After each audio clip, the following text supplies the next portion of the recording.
이 시간 우리에게 주시는 하나님 말씀은 갈라디아서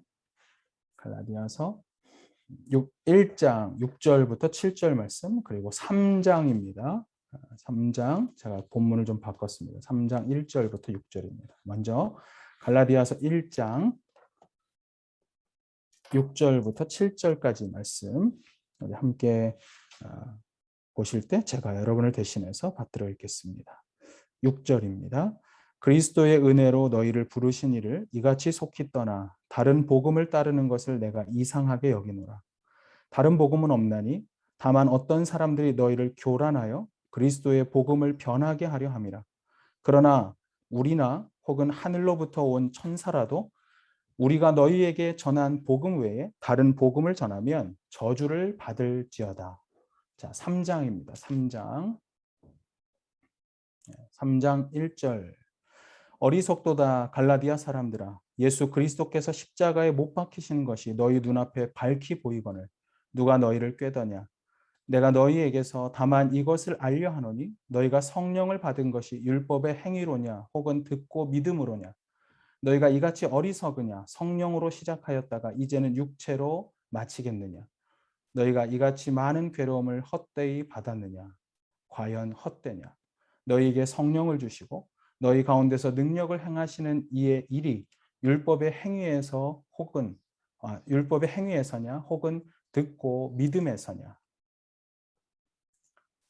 아브라함이 하나님을 믿음에 그것을 그에게 의로 정하셨다 함과 같으니라. 아멘. 오늘 이 말씀으로 우리가 교회에 대해서 우리가 지금까지 18번째 시간입니다. 오늘 마지막 시간으로 복음과 성령의 조화를 이룬 공동체라는 제목의 말씀을 나누려고 합니다.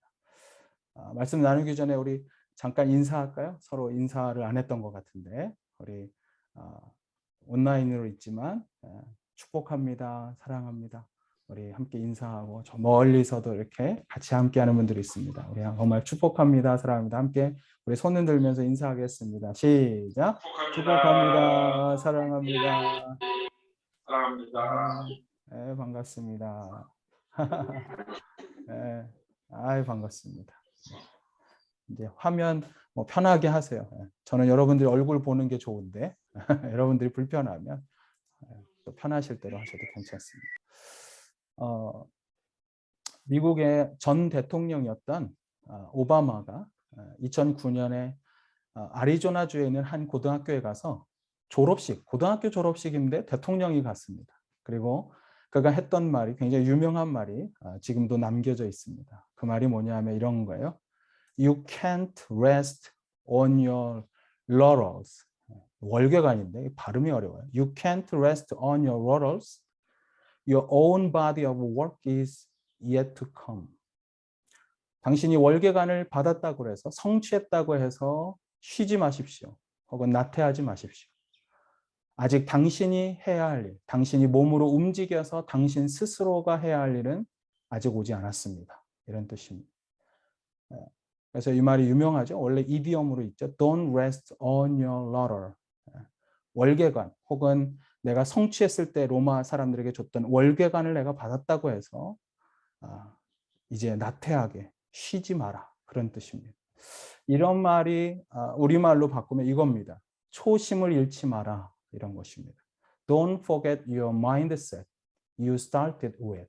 당신이 처음 어떤 것을 시작하려고 했을 때 당신의 마음을 가졌던 mindset, 그것을 잊지 마십시오. 여러분, 성공했을 때 우리는 처음 마음을 잊을 수가 있습니다. 그런데 재미있는 것은 오늘 성경에서도 보면 예수 그리스도를 처음 만났던 그 처음 마음을 지키지 못했던 사람들이 있었습니다. 그리고 그 사람들을 향해서 사도 바울이 그들이 다시 붙잡아야 할 것은 처음 만났던 처음의 복음이라고, 그곳에 머물러야 한다고 한 편의 편지를 썼습니다. 그 편지가 뭐냐? 오늘 함께 읽은 갈라디아서입니다. 여러분, 갈라디아라고 하는 것은요, 오늘날 터키의 남부 지방입니다. 우리로 치면 와이카토, 그 안에 해밀턴이 있는 것처럼 마치 갈라디아라고 하는 큰 지방이 있으면 그 안에 여러 개의 도시들이 있었습니다. 사도행전에 보면 4개의 도시가 있었는데요. 바울은 그 갈라디아라는 지방에 예수님이 오신 이후 주후 45년경에 첫 선교 여행을 떠나서 그곳에서 복음을 전했습니다. 그리고 많은 박해가 있었지만 그럼에도 거기에는 많은 열매가 있었습니다. 그가 전도 여행을 마치고 얼마 지나지 않아서 그에게서 갈라디아 지방의 소식이 들려왔습니다. 그것은 뭐냐 하면 갈라디아 교회 교인들이 처음 받아들였던 그리스도의 복음으로부터 떠났다는 것입니다. 그들이 처음 마음을 잃어버리고 예수 그리스도와 함께했던 그런 마음을 잃어버렸다는, 그래서 갈등하고 있다는 그런 소식을 듣습니다. 여러분, 우리가 믿음의 삶을 살다가 흔들릴 때가 언제일까요? 저는 그것이 우리가 주님을 처음 만났던 처음의 그 마음, 주님을 만났던 그때의 심령을 잃어버렸을 때라고 저는 생각해요. 여러분, 우리의 가정에서 부부 관계가 언제 흔들리는 줄 아세요? 갈등이 있어서 흔들리는 게 아니에요. 어떤 어려움이 있어서 흔들리는 게 아니에요. 인생을 살면서 부부 관계에 어려움이 없는 사람이 어디 있습니까? 어떤 갈등이 없는 경우가 어디 있습니까? 때로는 다투기도 하지만. 그러나 그것의 해결책을 찾지 못하고 부부 관계가 깨지는 것은 뭐냐? 처음 마음을 잃어버린 것입니다. 내가 내 아내를 처음 만났고 내 배우자를 처음 만날 때 내가 마음을 어떻게 열었었는지, 부부로서 그들이 결혼식장을 나온 이후에 부부가 함께 첫 발을 둘이서 함께 내딛었을 때 그 마음, 때로는 힘들고 미숙했지만 그러나 한 마음으로 끝까지 서로를 신뢰하며 가고 있었던 그 마음을 아무것도 아닌 것처럼 가볍게 여길 때 부부는 관계가 깨지는 것입니다. 여러분, 직장 생활하다가 왜 직장을 그만두고 싶어져요? 처음 초심을 잃었기 때문에. 처음에 내가 갖고 있었던 마인드셋, 환경이 어려워서가 아니에요. 내가 어느 정도 성취했기 때문이 아니에요.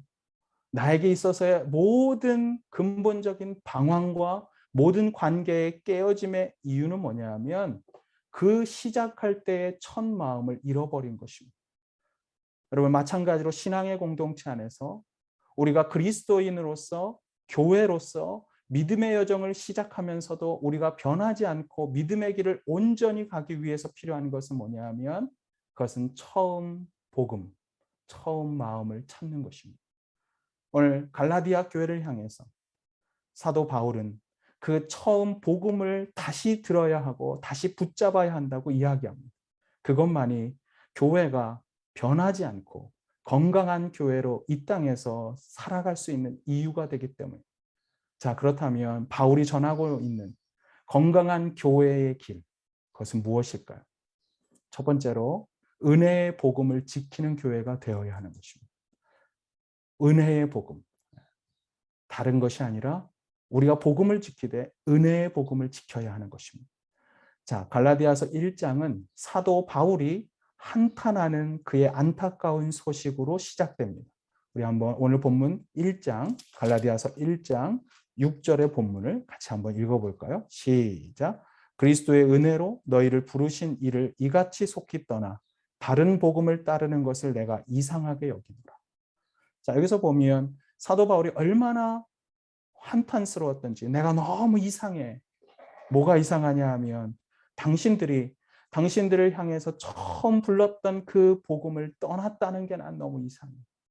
근데 처음 불렀던 복음을 6절에 뭐라고 소개합니까? 그리스도의 은혜로 너희를 부르신 복음이라고 이야기해요.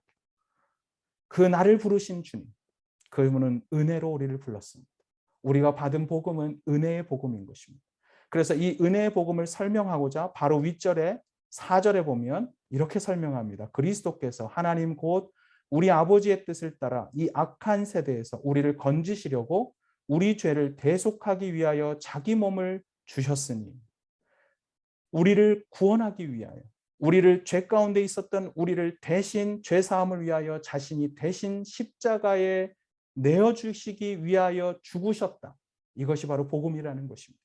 그리스도께서 십자가에서 나를 대신하여 죽으심으로 예수 그리스도로 말미암아 저와 여러분의 죄가 사함을 받은 것입니다.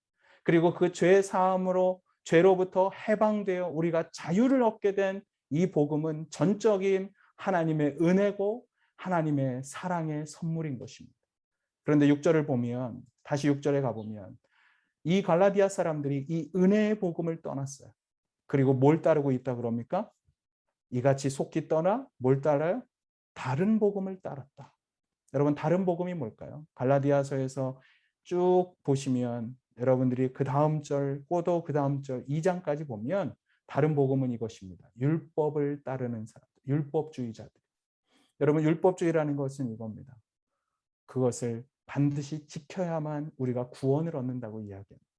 여러분 율법은 구원 이후에 우리의 인생을 어떻게 살아야 할까를 가르쳐주는 여러분 삶의 지침인 것입니다. 그럼에도 불구하고 우리가 율법을 지킨다고 해서 구원을 받는다고 이야기하면 그것은 다른 복음인 것입니다. 그러나 오늘 율법주의자들이 이 시대에도 얼마나 많은 줄 아세요? 여러분 가끔씩 여기서 살다 보면 우리가 이 땅에서 살다 보면 이런 분들 만나지 않습니까? 우리가 예수님 믿는 건 좋은데 좀 그걸로는 부족한 것 같지 않아? 우리가 좀 금식도 좀 하고 좀 철야도 좀 하고 좀 더 뭔가 이렇게 깊은 영성의 어떤 뭔가가 필요하지 않아? 좀 부족한 것 같지 않아? 믿음으로만은 부족하다라고 주장하는 사람들이 있습니다. 많은 이단이 사실은 그렇습니다. 예수를 믿음으로 구원받습니다라고 이야기하지만 거기에 뭔가를 첨부합니다. 소위 첨가물이 있는 복음. 여러분 그것이 바로 잘못된 다른 복음입니다. 여러분 오늘 이 갈라디아에 있는 이런 교회에는 당시에 이런 주장이 있었어요. 예수 믿는 것으로는 좀 부족합니다.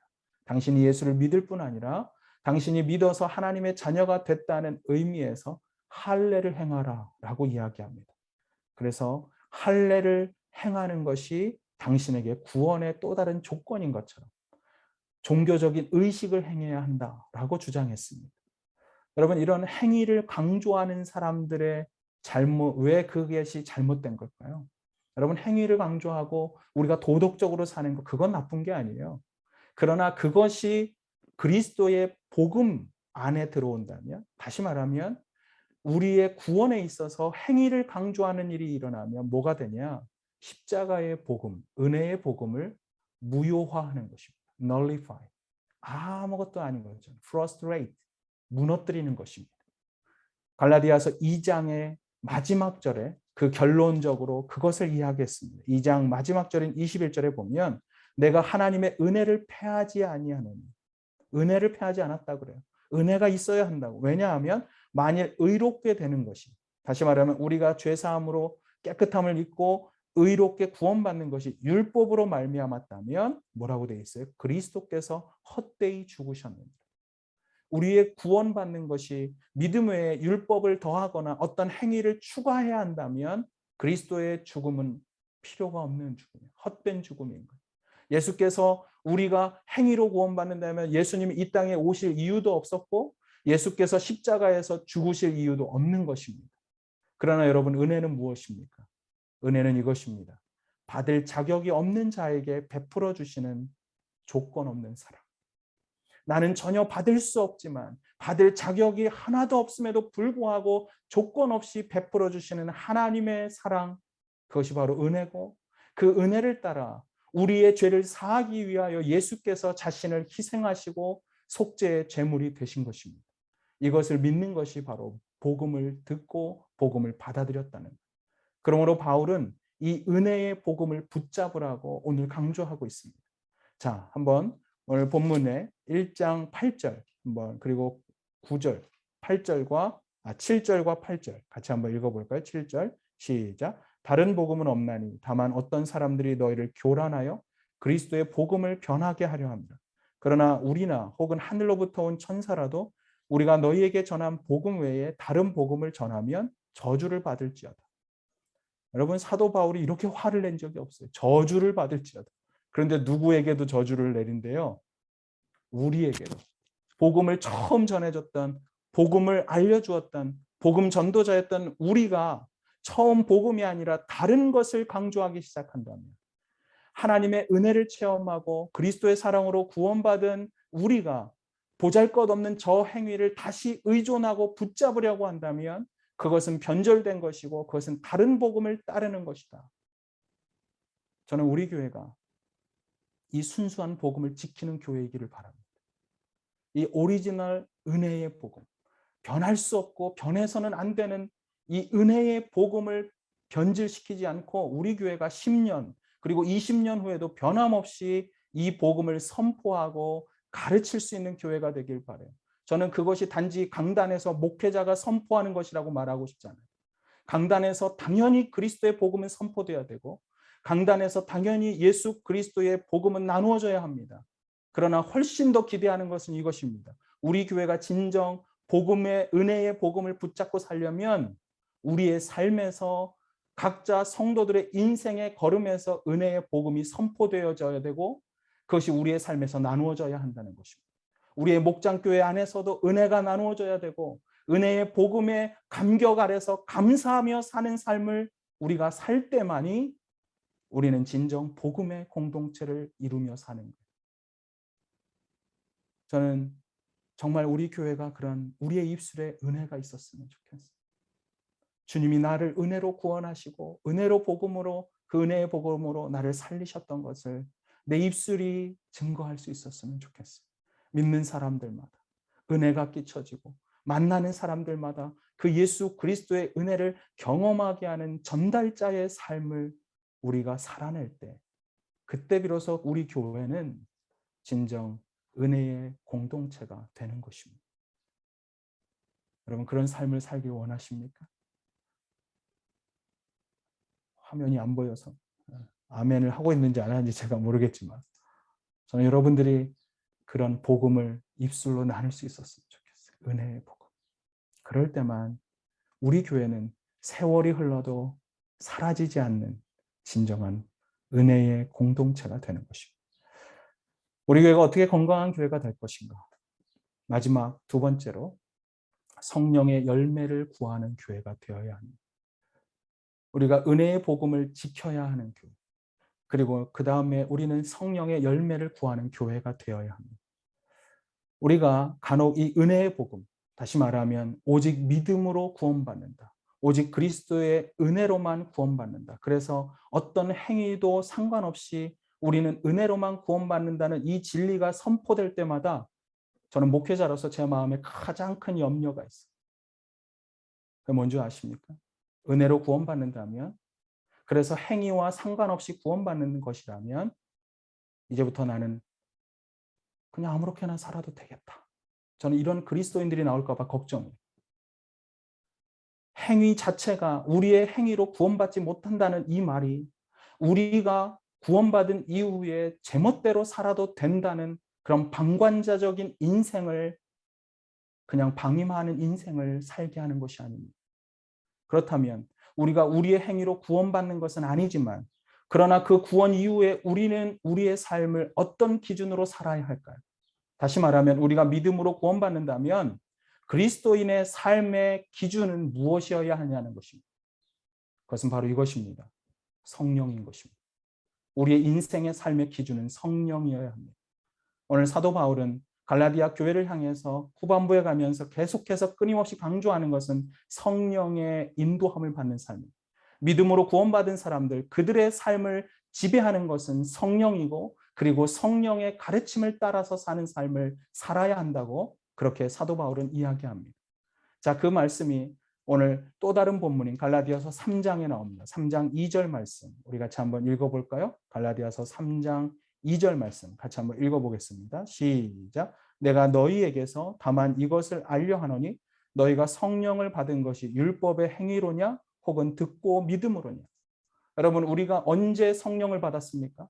오늘 지금 묻지 않습니까? 사도 바울이 너희가 성령을 받은 것이 율법의 행위로 받았어요? 아니면 믿음으로 그리스도의 복음을 듣고 믿는 그 순간 성령을 받았냐? 정답은 무엇입니까? 듣고 믿음으로 받은 것입니다. 다시 말하면 이것입니다. 우리가 그리스도의 복음을 듣고 은혜의 복음 앞에 나를 드리는 그 순간, 예수님을 영접한 그 순간 예수의 영이신 성령께서 저와 여러분의 삶에, 여러분 안에 거하시는 것입니다. 가끔 물어봐요. 성령이 어디 계시냐고. 옆 사람한테 이렇게 말하세요. 성령은 당신 안에 있습니다. 해보세요. 옆 사람한테. 성령은 당신 안에 있습니다. 여러분, 성령은 언제 임합니까? 성령은 우리가 예수님을 영접하는 그 순간 내 안에 오시는 것입니다. 그래서 갈라디아서 3장 5절에도 똑같은 말씀이 나와요. 5절 같이 한번 읽어볼까요? 시작. 너희에게 성령을 주시고 너희 가운데서 능력을 행하시는 이의 일이 율법의 행위에서냐 듣고 믿음에서냐. 지금 강조하죠. 우리가 듣고 믿는 그 순간 성령께서 우리에게 주어졌고 그리고 우리 안에 행하시는 그분이 우리 안에서 역사한다는 것입니다. 여러분 반드시 기억해야 될 것은 이것입니다. 우리가 복음을 듣고 믿는 그 순간 이제 성령님은 믿는 자들 안에서 능력으로 행하고 계신다는 것입니다. 그래서 갈라디아서 5장 25절에 이렇게 말해요. 만일 우리가 성령으로 살면 성령으로 행할지니라. 뒤집으면 이것입니다. 만일 우리가 성령이 아니라 내 마음대로 살면 우리는 내 뜻대로 행할 것이다. 여러분, 우리가 이 땅을 살면서 우리가 믿음의 삶에서 정말 기쁨을 경험하고 여러분, 하나님, 살아계신 하나님을 정말 경험하는 승리의 삶을 살 수 있는 키가 이미 주어졌어요. 그건 뭐냐 하면 성령으로 살고 성령으로 행하는 것입니다. 한번 따라해 보세요. 성령으로 살고 성령으로 행하겠습니다. 여러분, 그것이 그리스도인의 삶의 원칙인 거예요. 오늘 사도 바울은 우리가 인생의 승리자가 되기 위해서 정말 인생을 살면서 우리가 영적인 충만함 가운데 살아가기 위해서 해야 될 일이 뭐냐? 그것은 성령을 따르라라고 이야기하는 것입니다. 저는 우리 교회에 나오는 모든 성도님들의 삶에 성령의 충만함이 있게 되길 바랍니다. 여러분, 성령의 충만함은 성령의 지배를 받는다는 거예요. 우리의 삶이 성령의 다스리심 안에서 성령이 이끄시는 대로 사는 것이 성령의 충만함입니다. 그러나 어떤 분들은 우리 안에 이미 성령이 계심에도 불구하고 성령이 내 안에 존재하고 있다는 사실도 인식하지 못하고 성령을 전혀 생각하지 않고 내 뜻대로 사는 분들이 있어요. 그게 뭐냐? 성령을 무시하는 삶인 것입니다. 성령을 인정하지 않는 삶. 내 안에 여전히 거하고 있는 성령님, 그분이 나로 하여금 성령의 일을 행하기를 원하시고 여러분, 나보다도 더 거룩한 삶을 원하는 하나님이 우리 안에서 우리의 삶을 거룩하고 능력 있고 기쁨 있게 살기를 원하세요. 그런데 문제는 뭐냐? 우리가 그분의 삶이 내 안에 그분이 거하신다는 것을 무시하고 있기 때문에 우리는 전혀 성령과 상관없이 사는 것입니다. 그것이 성령 충만하지 않은 삶입니다. Holy Spirit fulfilled life. 찰스 스탠리 목사님은 그 앞에 이런 말을 했어요. Wonderful life. 우리의 인생이 얼마나 경이로울 수가 있는가. 우리의 인생이 얼마나 영광스러울 수가 있고 얼마나 놀라운 인생이 될 수 있느냐는 바로 당신의 삶의 성령으로 충만한가 아니면 이 세상의 욕심으로 충만한가. 오늘 사도 바울은 그것을 이야기하는 우리가 잘 아는 에베소서 5장 8절에 보면 성령 충만함을 술 취함과 비교합니다. 술 취함에 비유하고 있어요. 에베소서 5장 8절 말씀, 우리 유명한 말씀 아닙니까? 술 취하지 말라, 이는 방탕한 것이니라. 가끔 보면 교회 다니면서 저한테 묻는 분들이 있어요. 술 좀 먹어도 안 돼요? 제가 전에도 말씀드렸습니다. 악은 그 모양이라도 버리라. 아멘이십니까?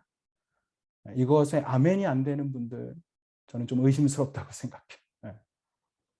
여기서 보면 술 취한 것이 뭐냐? 그것은 방탕한 것이다. 그 다음에 중요한 말이에요. 술 취하지 말라. 이는 방탕한 것이니 오직 성령의 충만함을 받으라. 여러분, 술 취하지 말라 그러면 끝날 일인데 왜 사도 바울은 오직 성령의 충만함을 받으라고 이야기할까요? 여러분, 술에 취한 사람의 특징이 뭡니까? 술 취한 사람은요, 술의 지배를 받습니다.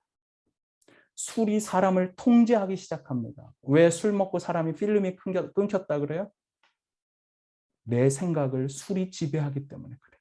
그래서 내 생각이 돌아온 순간 기억이 안 나요. 술 취한 사람이 왜 망나니 짓을 합니까? 내 의지를 술이 지배하기 때문에 그렇습니다. 가끔 보면 이런 분들이 있죠. 술 취해야 진짜 본성이 나오는 거라고. 술 취해야 진짜 내 모습을 보이는 거라고. 그래서 한국 사람들은요, 술 먹으면서 서로 진짜 모습을 봐야 친해진다고 생각해요. 맞아요. 술 취하면 진짜 모습을 보는 거예요. 어떤 모습? 예수를 만나기 전 옛사람의 본성을 보는 것입니다. 술 취하기 전에 술 취하면 뭘 보느냐? 하나님의 영이 임하셔서 로마서에 보면 하나님의 형상을 닮은 사람들은 하나님의 구원으로 말미암아 그분의 형상을 닮는 인생을 산다 그랬어요. 그러나 그리스도의 복음을 막은 사람들, 그 복음이 들리지 않는 사람들은 어떻게 되느냐? 하나님이 처음 창조할 때 사람은 소는 소같이, 개는 개같이, 돼지는 돼지같이, 그러나 사람은 누구같이? 하나님같이. 그런데 하나님의 형상을 회복하지 않으면 어떤 일이 일어나요? 사람이 개같이, 사람이 돼지같이, 사람이 소새끼같이, 송아지같이, 그런 죄악된 인간의 실체가 나오는 모습을 보는 것입니다. 자, 오늘 왜 이렇게 길게 말해요? 여러분, 바울은 술에 취하지 말고 성령에 취하라고 말하고 있는 거예요. 성령의 충만함은 성령의 취함을 받는다는 거예요. 성령에 취한다는 말은 이것입니다. 내 의지가 성령의 의지를 따라간다는 거예요. 술이 내 의지를 지배해서 내 마음대로 안 되는 것처럼 성령께서 나의 마음과 뜻을 지배하고 움직여서 그분의 뜻과 그분의 마음대로 내 삶을 드라이브해 가는 거예요. 여러분, 그것이 성령의 생각과 성령의 뜻을 갖고 사는 사람. 여러분, 인생을 살면서 여러분이 정말 왜 실패하는 줄 아세요? 인생이 왜 실패자가 되는 줄 아세요?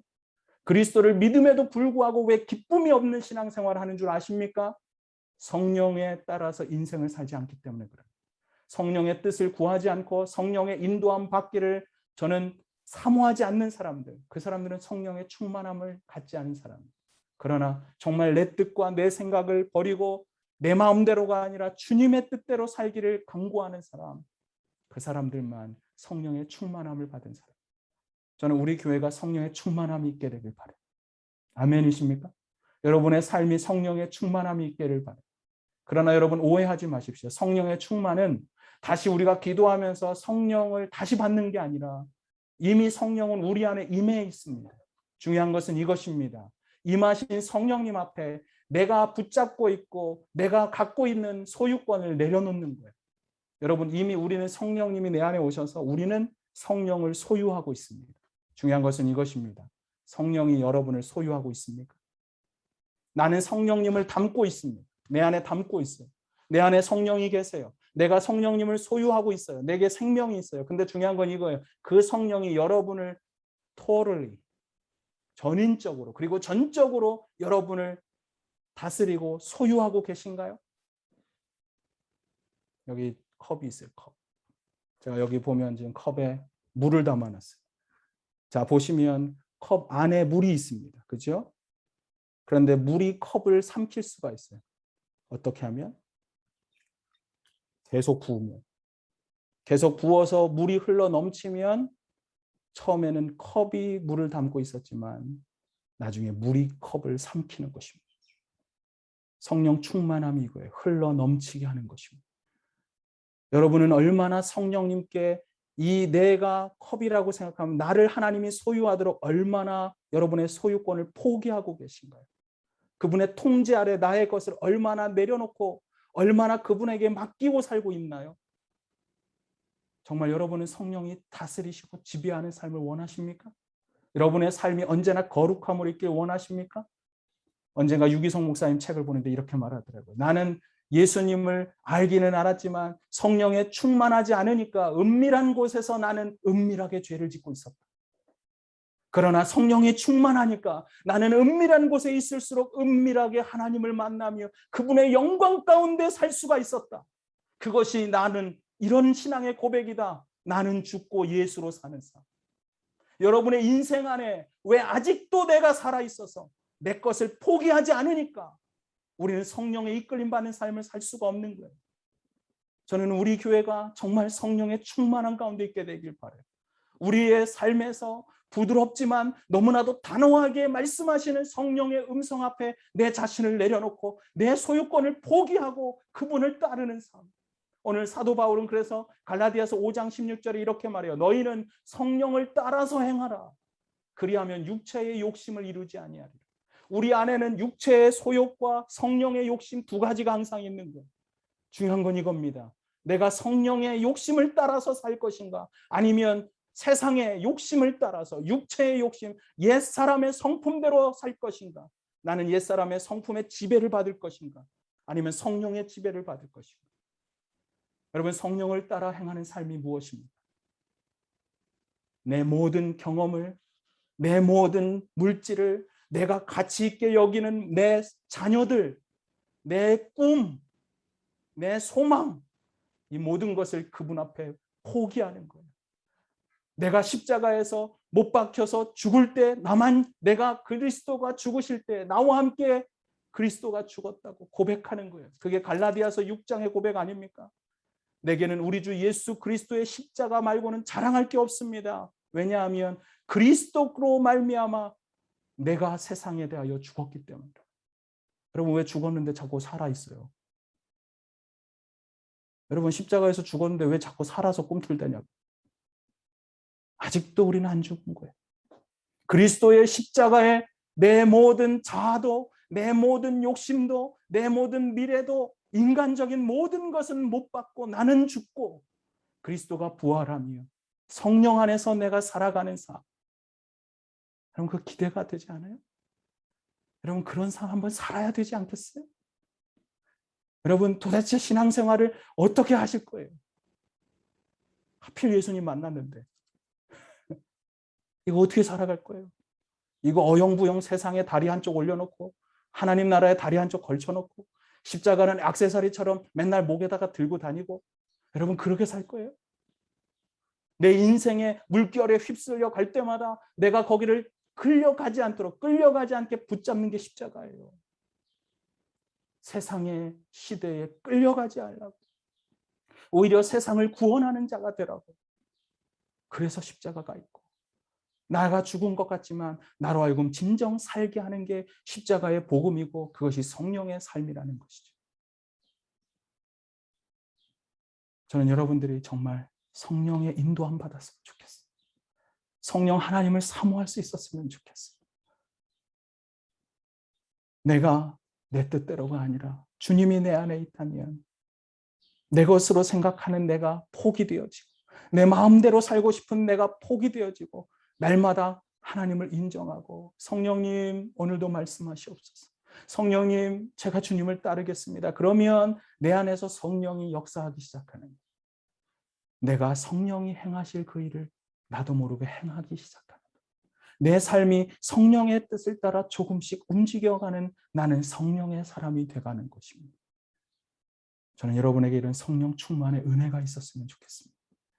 저는 여러분들에게 성령 충만을 사모하는 갈망이 있었으면 좋겠습니다. 저는 여러분에게 성령을 향한 목마름이 있었으면 좋겠어요. 그래서 내 소유권을 포기해도 하나도 아깝지 않다고, 하나님, 내 자녀에 대한 욕심 이제 버리겠습니다. 자녀도 주님께 맡깁니다. 내 미래, 내 집을 얻어야 되고 물질을 더 얻어야 되는데 인간적인 욕심 때문에 내 지식 이제 다 못 받고 주님으로만 살겠습니다. 나를 포기하고 예수 그리스도의 영으로만 지배받는 성령의 사람들, 저는 그런 사람들이 우리 모든 지구촌교회 성도이기를 바랍니다. 여러분, 그러면 어떤 결과가 일어날까요? 성령을 따르고 성령의 충만한 인생을 사는 사람들의 결과는 무엇입니까? 결론, 갈라디아서 5장 22절입니다. 갈라디아서 5장 22절. 우리 같이 한번 읽어볼까요? 유명한 말씀이죠. 갈라디아서 5장 22절 그리고 23절 말씀. 시작. 오직 성령의 열매는 사랑과 희락과 화평과 오래 참음과 자비와 양선과 충성과 온유와 절제니 이 같은 것을 금지할 법이 없는다. 여러분, 성령을 따르면 이런 성령의 열매를 맺는 것입니다. 열매는 내가 삶을 살아냈을 때 반드시 따라올 수밖에 없어요. 열매 언제 거두냐? 가을에 거둬요. 내 인생의 황혼역에, 내 인생의 마지막, 우리가 주님 앞에 서는 그날 성령의 열매로 주님 앞에 나아가야 하지 않겠습니까? 그날 나는 주님 앞에 거룩한 삶의 모습으로 나아가는 거예요. 그래서 신학적으로 성령의 열매를 성화의 삶이라 그래요. 오늘 사도 바울이 갈라디아서 5장을 가만히 보면 성령을 따르라, 그리하면 육체의 소욕을 따르지 않을 것이다. 그러면서 육체의 소욕을 따르면 나타나는 투기, 질투, 호색함 20절에 나와요. 원수 맺고 분쟁하고 시기하고 분내고 당짓고 분열하고. 여러분, 내가 그런 삶 사는 것은 이겁니다. 아, 육체의 욕심대로 사는구나. 술 취하고 방탕하고 투기하고. 20절, 21절의 열매가 여러분의 삶에서 나타나면 아, 나는 성령 충만하지 않구나. 그러나 주님 앞에 그 다음 절을 사모하면서 기도하세요. 22절, 오직 성령의 열매는 사랑과 희락과 화평과 오래 참음과 자비와 양성과 충성과 온유와 절제, 이 같은 것을 금지할 법이 없느니라. 그러면서 24절에 이렇게 말하지 않습니까? 그리스도 예수의 사람들은 육체와 함께 그 정욕과 탐심을 십자가에 못 박았느니라. 이미 우리는 우리의 육체의 욕심을 십자가에 못 박은 것입니다. 사도 바울이 이렇게 말해요. 그래서 그것을 못 받고 25절에 성령으로 살면 성령으로 행할지니 성령의 열매를 거둘 것이다. 아멘이십니까? 그게 우리의 마지막이에요. 그럼 미국의 노스캐롤라이나 주에 가면 샬롯이라는 그런 도시가 있습니다. 거기에 가면 우리가 잘 아는 유명한 빌리 그레엄 목사님의 빌리 그레엄 라이브러리라는 게 있습니다. 그분이 돌아가시기도 전에 그분의 인생에 대한 그런 영성의 어떤 센터로서 라이브러리를 만들어 놨어요.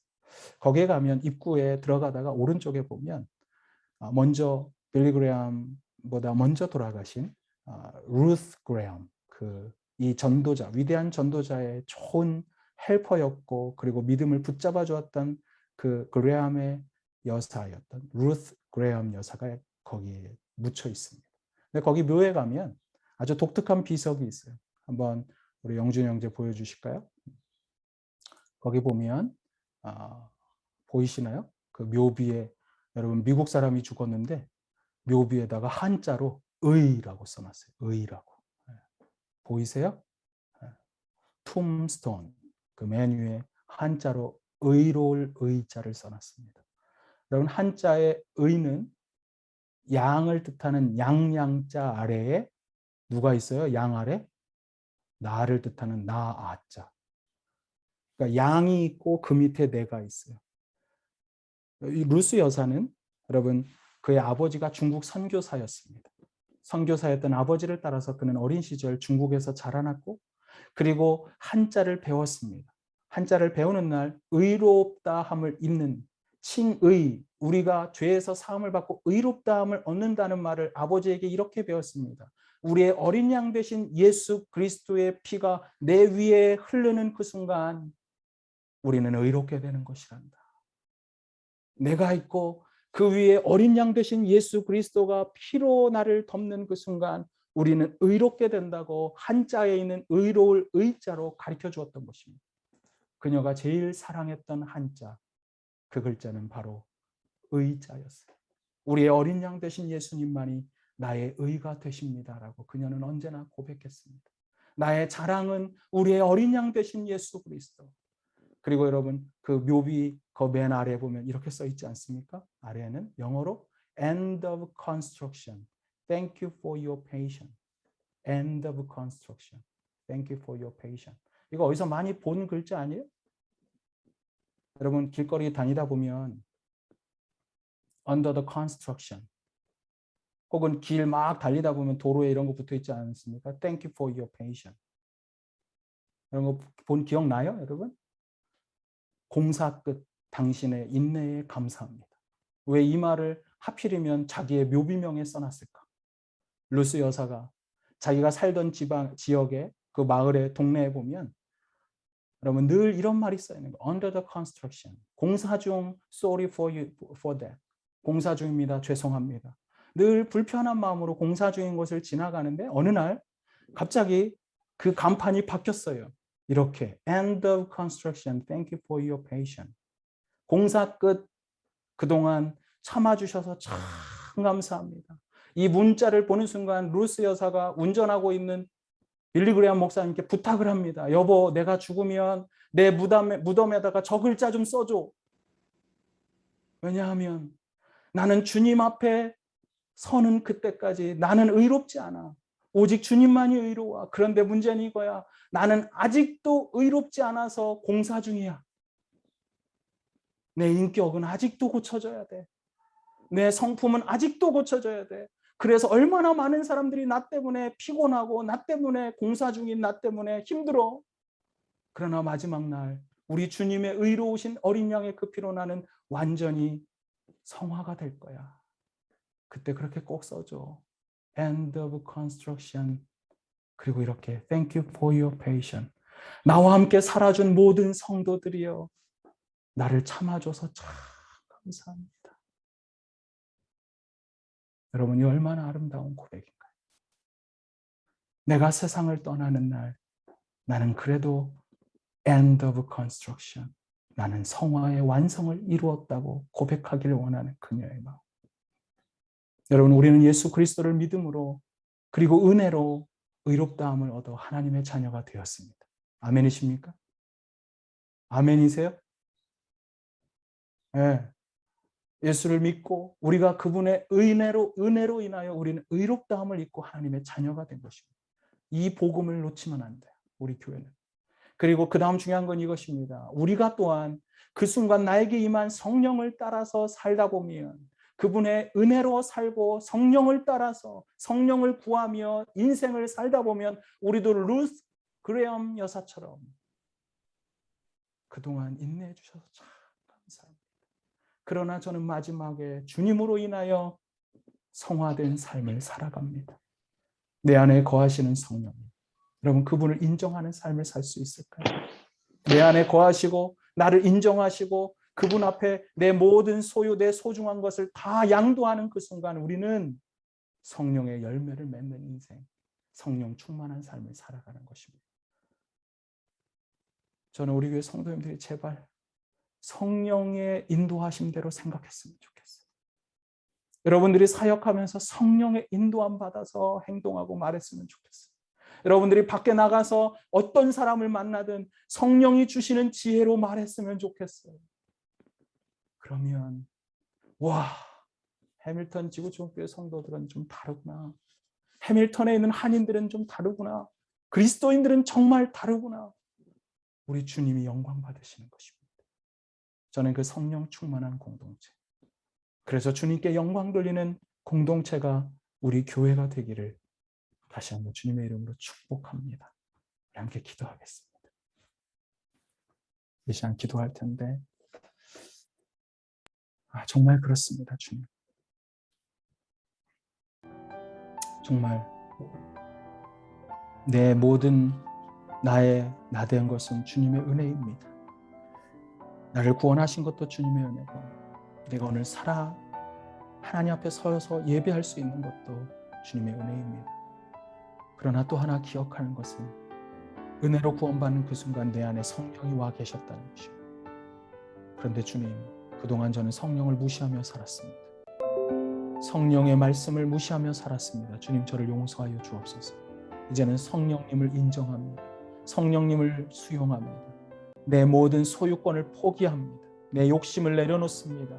주님을 향한 갈망만을 가지고 살기를 원합니다. 오 주여, 나를 다스려 주시옵소서.